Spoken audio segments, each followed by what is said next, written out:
नमस्कार शेतकरी बांधवांनो, मी गणेश तायडे सह्याद्री ॲग्रो सर्व्हिसेस या यूट्यूब चॅनलमध्ये आपलं सहर्ष स्वागत करतो। शेतकरी मित्रांनो, आज आपण एका प्लॉटमध्ये आलेलो आहोत। तुम्हाला दाखवायचं आहे की प्लॉट ट्रेसमध्ये गेल्यानंतर काय होत असतं आणि ट्रेसमध्ये जो प्लॉट नाही राहत किंवा मग अपटेकिंग त्याची चालू असते तर त्या प्लॉटमध्ये काय बदल असतो। त्याचबरोबर जो प्लॉट समजा चांगल्या कंडिशनमध्ये आहे तर त्याला आपण इथून पुढे काय केलं पाहिजे समजा त्याविषयी आज आपल्याला चर्चा करायची आहे। आणि जो प्लॉट ट्रेसमध्ये गेलेला आहे समजा तर त्याला ट्रेसमधून काढण्यासाठी आपल्याला काय केलं पाहिजे त्याविषयी आज आपण चर्चा करणार आहे। त्याआधी तुम्ही चॅनलला नवीन असाल तर चॅनलला सबस्क्राईब करून घ्या आणि व्हिडिओ शेवटपर्यंत जरूर बघा। शेतकरी मित्रांनो, आता आज आपण या प्लॉटमध्ये आलेलो आहोत तर हा प्लॉट जो आहे का एकदम चांगल्या कंडिशनमध्ये आहे, एकदम व्यवस्थित आहे। यामध्ये या प्लॉटमध्ये कुठल्याही प्रकारचं तुम्हाला जे आहे का करपा वगैरे ते दिसणार नाही, टिपका वगैरे जो आलेला आहे समजा तर तो दिसणार नाही। आणि प्लॉटचा जो शेंडा वगैरे आहे, जी वाढ आहे ती एकदम चांगल्या प्रकारे चालू आहे। तर सांगायचं हेच आहे की आपण प्लॉट बघू शकता, पूर्ण प्लॉट की पूर्ण प्लॉटमध्ये जे आहे का एकदम चांगल्या प्रकारे प्लॉटची जी हाईट आहे ती एकदम चांगली चालू आहे। त्याचबरोबर आपण याला मागील फवारणी पण नॉर्मल घेतली होती आणि एक 4-5 दिवसापूर्वी आपण एक नेटिव्हची फवारणी घेतलेली आहे समजा। तर प्लॉटचा जो करपा आहे तर तो पूर्णपणे जे आहे का तो स्टॉप झालेला आहे। म्हणजे सांगायचं हेच आहे की आपण बरेचसे शेतकरी जे आहे का कॅब्रोटॉफ मारलेला आहे, नेटिव्ह मारला आहे, जे आपण स्ट्रॉंग फवारणी आहे तर ते आपण सर्व मारून बसलेलो आहे, पण आपल्या प्लॉटमध्ये जे आहे का आपला करपा आणि टिपका तो स्टॉप होत नाही आहे। तर त्याचं प्रामुख्यानं कारण हेच आहे की आपल्या प्लॉटचं जे अपटेकिंग आहे तर ते स्टॉप झालेलं आहे। आपल्या प्लॉटला आपण चेक करणं गरजेचं आहे की प्लॉटची जी मूळ आहे समजा खालची, तर ती मूळ जी आहे का ती पांढरी शुभ्र दिसते आहे का किंवा मग काय झालेली आहे, पिवळ्या कलरची झालेली आहे का समजा, तर तशी दिसते का समजा, ते आपल्याला चेक करणं खूप गरजेचं आहे समजा।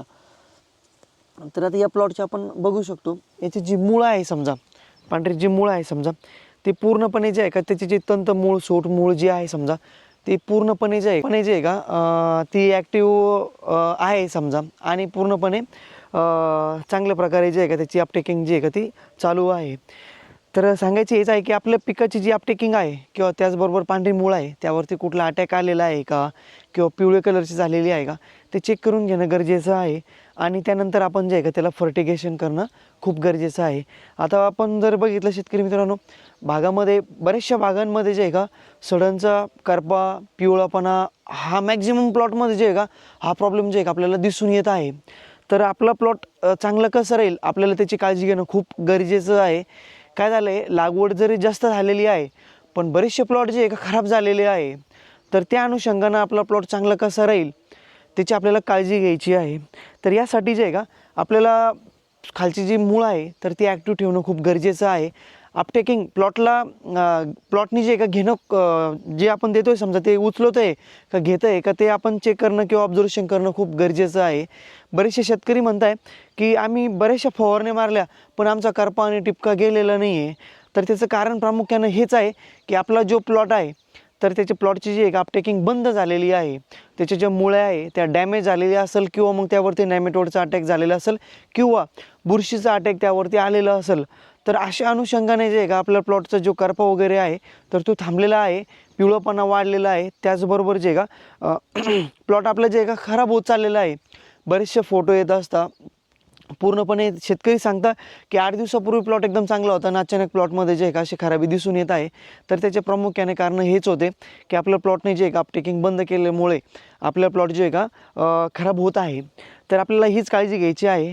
त्याचबरोबर ज्या शेतकऱ्यांचा प्लॉट चांगला असेल तर त्यांनी इथून पुढे जे आहे का पांढरी मुळे आपली कशी ॲक्टिव्ह राहील त्याची आपल्याला काळजी घ्यायची आहे।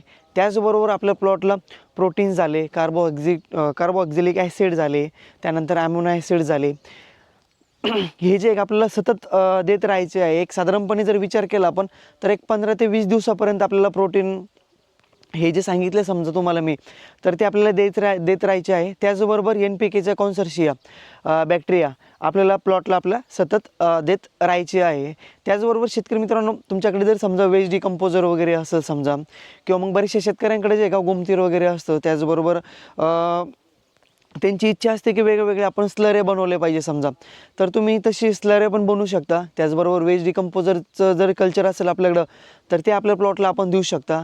त्यानंतर जर समजा आपल्याकडे गोमतीर असेल, वेळेच्या भवी काय होतं स्लरी बनवले जात नाही समजा, तर गोमतीर जरी असं समजा आपण 1 एकर क्षेत्रासाठी साधारणपणे समजा एक 5 ते 7 लिटरपर्यंत जरी आपण एक 10 ते 12 दिवसाच्या अंतराने थोडी थोडी जरी देत राहिलो आपण, तरी काही हरकत नाही आहे. कारण की आपला प्लॉट आपल्याला ॲक्टिव्ह ठेवायचा आहे, त्याला आपल्याला खाणं देत राहायचं आहे. त्याचबरोबर जर आपलं प्लॉट चांगल्या कंडिशनमध्ये असेल, आपल्याला जर वाटतं असेल पूर्ण प्लॉटमध्ये आपण फिरलो आहे आणि आपल्या प्लॉटमध्ये आपल्याला कुठेही स्पॉट दिसत नाही किंवा मग चांगल्या कंडिशनमध्ये आहे, शेंडा चांगला चालू आहे, तर अशा वेळेला आपण थोडेफार वॉटर सोल्युबल जरी दिले समजा तरी काही हरकत नाही आहे. पण लिमिटमध्ये द्या समजा जिथे समजा आपल्याला 5 किलो आपल्याला खत द्यायचं असेल तर तिथे 2 ते 3 किलोपर्यंत आपण दिले तरी काही हरकत नाही आहे.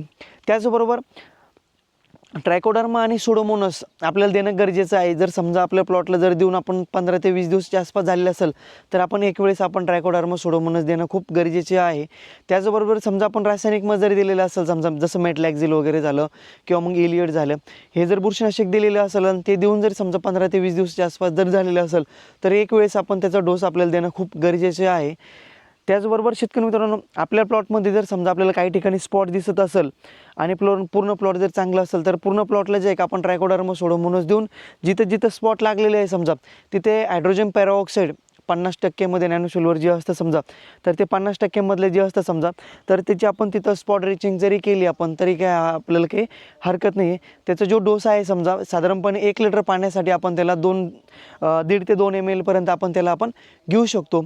हे घेतल्यानंतर जे आहे का जिथं समजा स्पॉट लागलेला होता ते आपलं कव्हरमध्ये राहणार आहे. बाकीचा जो प्लॉट आहे समजा उर्वरित त्यामध्ये आपण ट्रायकोडर्मा सुडोमोनस घेतल्यानंतर प्लॉट आपला एकदम चांगल्या प्रकारे चांगल्या कंडिशनमध्ये राहणार आहे. शेतकरी मित्रांनो, बरेचशा शेतकऱ्यांना ऑर्गॅनिक कार्बन काय असतं आणि आपल्या जमिनीचं ऑर्गॅनिक कार्बन आपण कसं वाढवलं पाहिजे, त्याचबरोबर त्याचे फायदे काय आहे, तर त्याविषयी आपल्याला व्हिडिओ बनवायचा आहे. तो व्हिडिओ पण खूप महत्त्वाचा होणार आहे. तो व्हिडिओ म्हणजे आपण आल्यासाठीच नाही, आपल्या जमिनीची सुपीकता कशी जास्तीत जास्त दिवसापर्यंत वाढलेली राहणार आहे, तर त्याविषयी जे आहे आपल्याला चर्चा करायची आहे. त्यानंतर शेतकरी मित्रांनो, इथून पुढे आल्याचे जे आहे का फुटवा तर वाढलेला आहे समजा, त्याचबरोबर आपल्या आल्याचे समजा आपल्याला साईज कशी वाढवली पाहिजे त्याविषयी आपण चर्चा करणार आहे. व्हिडिओ जर तुम्हाला आवडला असेल तर व्हिडिओला लाईक जरूर करा. जे तुमचे शेतकरी मित्र असतील समजा तर त्यांच्यापर्यंत पाठवण्यासाठी मदत करा. धन्यवाद. ते बटन दाबून द्या फक्त.